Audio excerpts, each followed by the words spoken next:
ओम नमः शिवाय। जय श्री राम। राधे राधे दोस्तों, कैसे हैं आप सभी लोग। आशा करता हूँ, भगवान से हमेशा दुआ करता हूँ कि आप लोग हमेशा कुशल मंगल हो, प्रसन्न चित्त रहो और स्वस्थ रहें और सबकी सहायता करते रहे। ऐसा मैं हमेशा भगवान से आप लोगों के लिए दुआ करता हूँ, मनोकामना करता हूँ।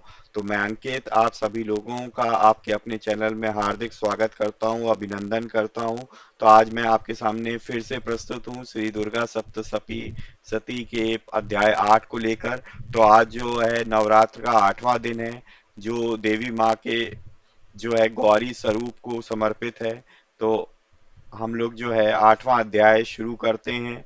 तो सर्वप्रथम गणेश जी का आवाहन करेंगे, प्रथम पूज्य गणेश जी को। जय श्री गणेशाय नमो नमः। वक्रतुंड महाकाय सूरकोटि समप्रभा निर्विघ्नं कुरु मे देव सर्वकार्येषु सर्वदा। जय श्री गणपति बप्पा मोरिया। जय माता दी। तो प्लीज एकाग्रचित होकर मन लगाकर भगवान का ध्यान लगाते हुए देवी माँ को याद करते हुए हम आप जो है 8वां अध्याय सुनिए, जिसमें जो है रक्त बीज का किस प्रकार से वध हुआ उसके बारे में बताया गया। तो मैं आपको सुनाता हूँ, प्लीज ध्यान लगाकर सुनिए। मैं अणिमा आदि सिद्धमयी किरणों से आवृत भवानी का ध्यान करता हूँ। उनके शरीर का रंग लाल है, नेत्रों में करुणा लहरा रही है तथा हाथों में पाश, अंकुश, बाण और धनुष शोभा पाते हैं। ऋषि कहते हैं, चंड और मुंड नामक दैत्यों के मारे जाने के कारण बहुत सी सेना का संहार हो जाने पर दैत्यों के राजा प्रतापी शुंभ के मन में बड़ा क्रोध हुआ और उसने दैत्यों की संपूर्ण सेना को युद्ध के लिए कूच करने की आज्ञा दी। वह बोला, आज उदयायुध आप नाम के 86 दैत्य सेनापति अपनी सेनाओं के साथ युद्ध करने के लिए प्रस्थान करें। कंबू नाम वाले दैत्यों के 84 सेना नायक अपनी वाहिनी से घिरे हुए यात्रा करे। 50 कोटि वीर कुल के और 100 धौम्र कुल के असुर सेनापति मेरी आज्ञा से सेना सहित कूच करें। कालक, दोहाद्र, मौर्य और काल के असुर भी युद्ध के लिए तैयार हो मेरी आज्ञा से तुरंत प्रस्थान करे।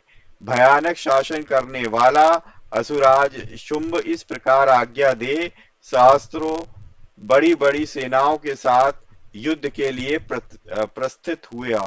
उसकी अत्यंत भयंकर सेना आती देख चंडिका ने अपने धनुष की टंकार से पृथ्वी तथा आकाश के बीच का भाग गुंजा दिया। हे राजन, तदंतर देवी के सिंह ने भी बड़े जोर जोर से दहाड़ना आरंभ किया। फिर अंबिका ने घंटे के शब्द से उस ध्वनि को भी और बढ़ा दिया। धनुष की टंकार, सिंह की दहाड़ और घंटे की ध्वनि से संपूर्ण दिशाएं गूंज उठी। उस भयंकर शब्द से काली ने अपने विकराल मुख को और भी ज्यादा बढ़ा लिया तथा इस प्रकार वे विजयिनी हुई। उस तुमुल नाद को सुनकर दैत्यों की सेना ने चारों ओर से आकर चंडिका देवी, सिंह तथा काली देवी को क्रोध पूर्वक घेर लिया। हे राजन, इस बीच में असुरों के विनाश तथा देवताओं के अभ्युदय के लिए ब्रह्मा, शिव, कार्तिकेय, विष्णु तथा इंद्र आदि देवों की शक्तियां जो अत्यंत पराक्रम और बल से संपन्न थी, उनके शरीर से निकलकर उन्हीं के रूप में चंडिका देवी के पास गईं। जिस देवता का जैसा स्वरूप, जैसी वेशभूषा और जैसा वाहन है, ठीक वैसे ही साधनों से संपन्न हो उसकी शक्ति असुरों से युद्ध करने लगी करने के लिए आई। सबसे पहले हंस युक्त विमान पर बैठी हुई अक्ष सूत्र और कमंडलू से सुशोभित ब्रह्मा जी की शक्ति उपस्थित हुई, जिसे ब्रह्माणी कहते हैं। महादेव जी की शक्ति वृषभ पर आरूढ़ हो हाथों में श्रेष्ठ त्रिशूल धारण किए महानाग का कंकण पहने मस्तक में चंद्र रेखा से विकसित हो वहां पहुंची।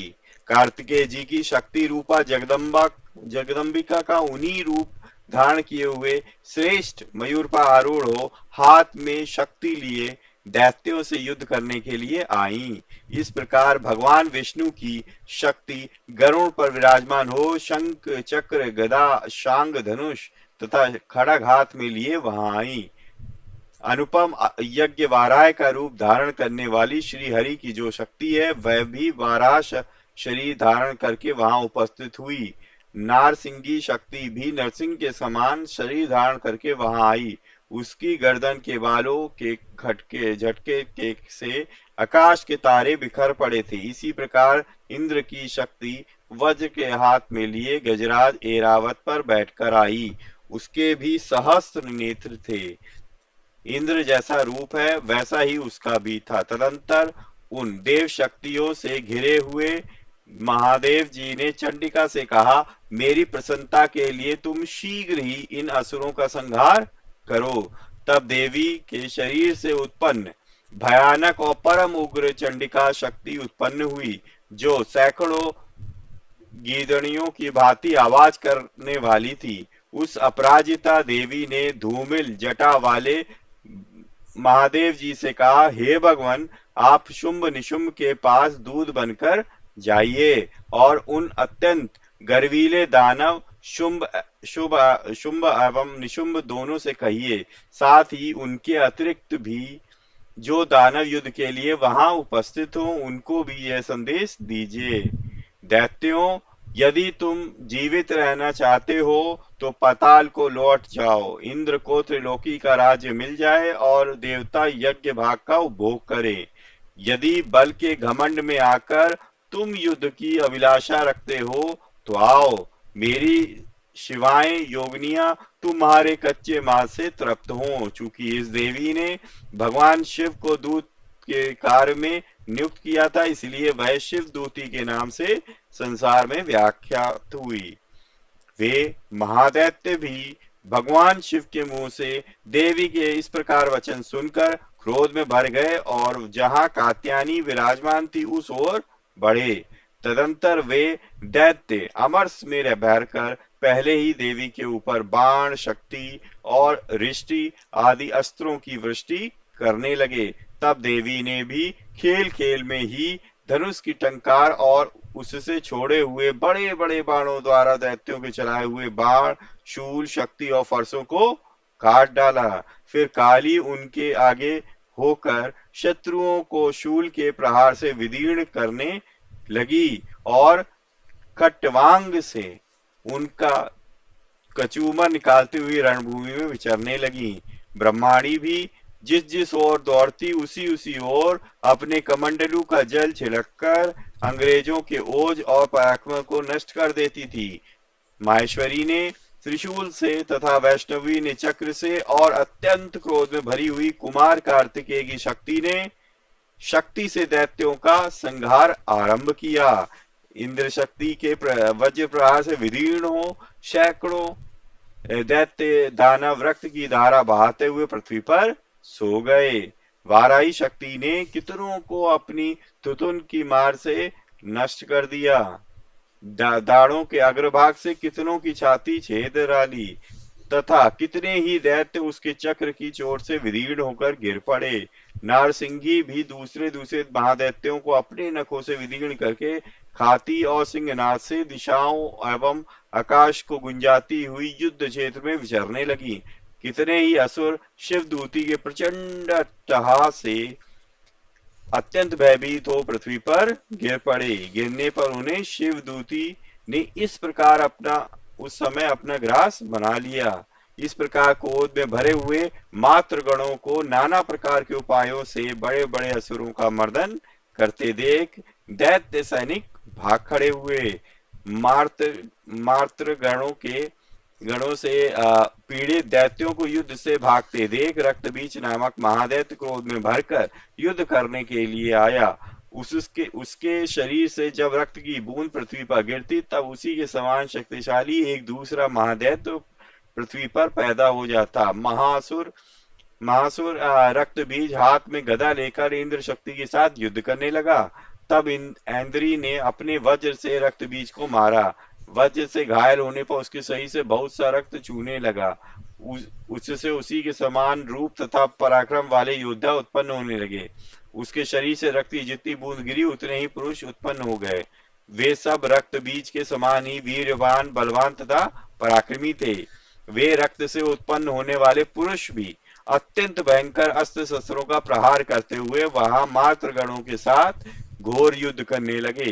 पुनः वज्र के प्रहार से जब उनका मस्तक घायल हुआ तब रक्त बहने लगा और उससे हजारों पुरुष उत्पन्न हो गए। वैष्णवी युद्ध में रक्त बीज पर चक्र का प्रहार किया और इंद्री ने उस दैत्य सेनापति को गदा से चोट पहुंचाई। वैष्णवी ने चक्र से घायल होने पर उसके शरीर से जो रक्त बहा उससे जो उसी के बराबर आकार वाले महादैत्य प्रकट हुए उनके द्वारा संपूर्ण जगत व्याप्त हो गया। कौमारी ने शक्ति से, वाराही ने खड़ग से और माहेश्वरी त्रिशूल से महादैत्य रक्त बीज को घायल किया। क्रोध में भरे हुए उस महादैत्य बीज ने गदा से सभी मात्र शक्तियों पर पृथक पृथक प्रहार किए। शक्ति और त्रिशूल आदि से अनेक बार घायल होने पर उसके शरीर रक्त की धारा पृथ्वी पर गिरी, जिससे उससे भी निश्चय ही सैकड़ों असुर उत्पन्न हुए। इस प्रकार उस महादैत्य के रक्त से प्रकट हुए असुरों द्वारा संपूर्ण जगत व्याप्त हो गया। इससे उन देवताओं को बड़ा भय हुआ। देवताओं को उदास देख चंडिका जी ने काली से शीघ्रता पूर्वक कहा, हे चामुंडे, तुम अपना मुख और भी फैलाओ तथा मेरे शस्त्र पास से गिरने वाले रक्त बिंदुओं और उनसे उत्पन्न होने वाले महादैत्यों को तुम अपने इस उतावले मुख से खा जाओ। इस प्रकार रक्त से उत्पन्न होने वाले महादैत्यों को का भक्षण करते हुए तुम रण में विचरती रहो। ऐसा करने से उस रक्त दैत्य का सारा रक्त क्षीण हो जाने पर वह स्वयं भी नष्ट हो जाएगा। उन भयंकर दैत्यों को जब तुम खा जाओगी तब दूसरे नए दैत्य उत्पन्न नहीं हो सकेंगे। काली से यो कहकर चंडिका देवी ने शूल से रक्त बीज को मारा और काली ने अपने मुख में उसका रक्त ले लिया। तब उसने वहां चंडिका पर गदा से प्रहार किया, किंतु उस गदा पात ने देवी को तनिक भी वेदना नहीं पहुंचाई। रक्त बीज के घायल शरीर से बहुत सा रक्त गिरा, किंतु ज्यों ही वह गिरा त्यों ही चामुंडा ने उसे अपने मुख में ले लिया। रक्त गिरने से काली के मुख में जो महादैत्य उत्पन्न हुआ उन्हें भी वह चट कर गई और उसने रक्त बीज का रक्त भी पी लिया। तदंतर देवी ने रक्त बीज को, जिसका रक्त चामुंडा ने पी लिया था, वज्र, बाण, खड़ग तथा रिष्टि आदि से मार डाला। हे राजन, इस प्रकार शस्त्रों के समुदाय से आहत एवं रक्तहीन हुआ महादैत्य रक्त बीज पृथ्वी पर गिर पड़ा। हे नरेश्वर, इससे देवताओं के अनुपम हर्ष की प्राप्ति हुई और मातृगण उन असुरों के रक्तपान के मद से उद्दत सा होकर नृत्य करने लगा। इस प्रकार श्री मार्कंडेय पुराण में सार्वणिक मनवंतर की कथा के अंतर्गत देवी महात्म्य में रक्त बीज वध नामक 8वां अध्याय पूरा हुआ।